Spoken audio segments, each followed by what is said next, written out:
సంక్రాంతి పండుగ సమయంలో భోగి మంటలు వేయడం వెనక ఉన్నటువంటి ఆధ్యాత్మిక, సామాజిక, శాస్త్రీయ కారణాలు ఏంటో ఇప్పుడు మనం చూద్దాం. ఇది సంక్రాంతి పండుగల్లో అంతర్భాగమైనటువంటి ఒక ముఖ్యమైనటువంటి సాంప్రదాయం. ఆధ్యాత్మిక మరియు సామాజిక ప్రాముఖ్యతను చూసుకుంటే పాత వాటిని త్యజించడం, ఇంట్లో ఉన్న పనికిరాని పాత వస్తువులను, చెక్క వస్తువులను, ఇతర వ్యర్థాలన్నీ భోగి మంటల్లో వేయడం. ఇది మన జీవితంలోకి అన్వయించుకున్నట్లయితే మన జీవితంలో ఉన్నటువంటి ప్రతికూలతలను, బద్ధకాన్ని మరియు గత భారాలన్నిటిని కూడా తగలబెట్టి కొత్త వాటిని, సానుకూలమైనటువంటి శక్తిని ఆహ్వానించడానికి ప్రతీక అని నమ్ముతాడు. అంతేకాకుండా ఈ భోగి పండుగ దక్షిణాయనం ముగిసి ఉత్తరాయణం ప్రారంభమయ్యే సమయాన్ని సూచిస్తుంది. ఈ సమయం లోపట ప్రజలు తమ కష్టాలన్నిటిని కూడా అగ్నిదేవుడికి ఆహుతి చేసి రాబోయే ఉత్తరాయణ కాలంలో సుఖ సంతోషాలతో ఉండాలని కోరుకుంటారు.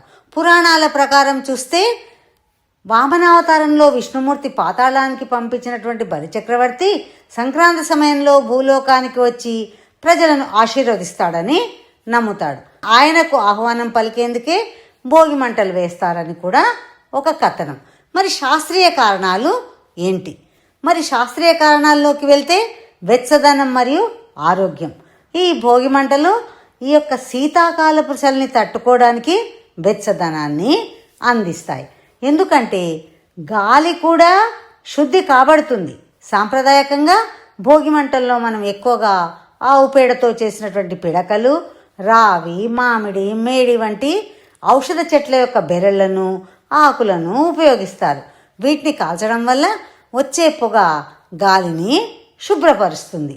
హానికరమైనటువంటి సూక్ష్మజీవులన్నీ కూడా నశింపచేసి ఆరోగ్యాన్ని కలిగిస్తుంటాయి.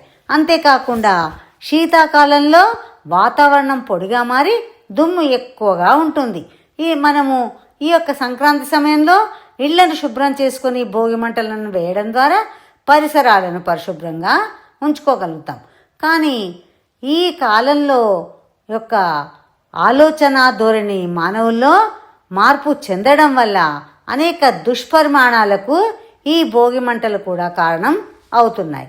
ఈ ఆధునిక కాలంలో ఈ యొక్క మేడి, రావి, మర్రి ఇటువంటి చెట్టు బెరళ్లకు బదులుగా హానికరాన్ని కలిగించేటువంటి ప్లాస్టిక్లు, రబ్బర్లు, టైర్ల వంటి వస్తువులను భోగి మంటల్లో వేయడం వల్ల వాతావరణం కలుషితమై ఆరోగ్య సమస్యలు అంటే శ్వాసకోశ సమస్యలు, చర్మ సమస్యలు వస్తాయని వైద్యులు సూచిస్తున్నారు. కాబట్టి సాంప్రదాయబద్ధంగా చేసేటువంటి సహజ వస్తువులను వాడాలి, హానికరమైనటువంటి వస్తువులను వాడకూడదు.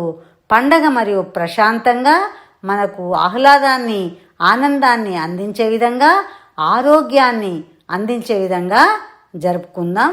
నమస్కారం, మీ వనజ బలుసాని.